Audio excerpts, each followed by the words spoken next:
everybody, this is Shonda, and today's video, as always, is being sponsored by the lovely www.fashionwithfifi.com. Click on the link in my sidebar, guys, to be directed to the new and improved site. Today's video is going to be me explaining how I do my braid pattern for a sew-in weave with a natural part down the center. Now, as you can see, I've already gotten it done. I did film footage of me actually starting off the sew-in because that's the most important part to me. Everything else is just kind of based on how you want to do it.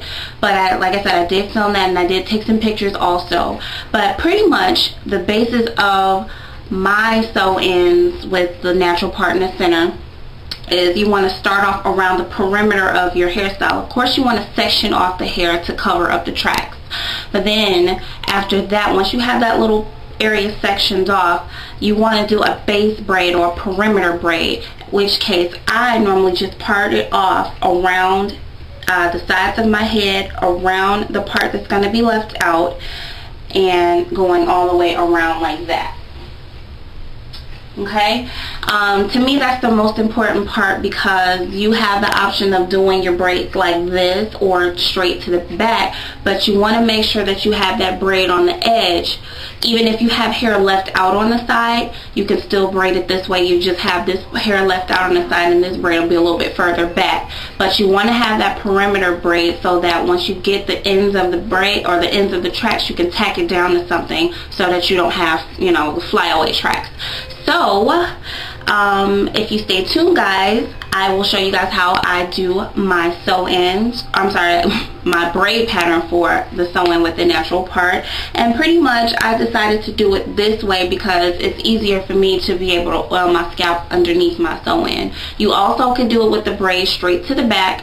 This way also can be used as a template for a sew-in with the natural part on the side. Instead of you parting the section out in the middle, you would just part it a little bit more over to the side.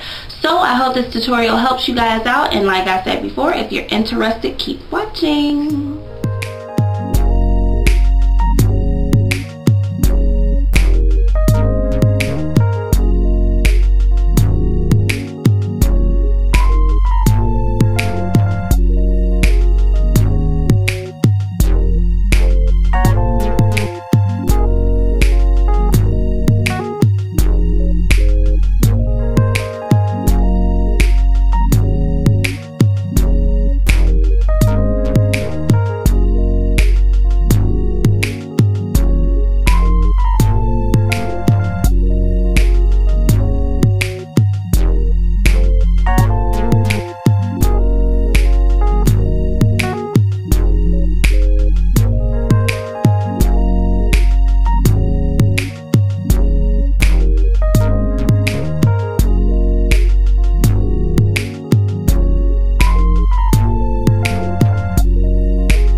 pretty much it, guys. Pretty much what you would do at the end is the loose braid that you have out, you would just take it and you would sew it down regardless of which braid you sew it to, but you would just tack it down and then you'll start sewing in. Again, I hope that you guys found this tutorial helpful, and if you have any questions, let me know, and I will talk to you guys later.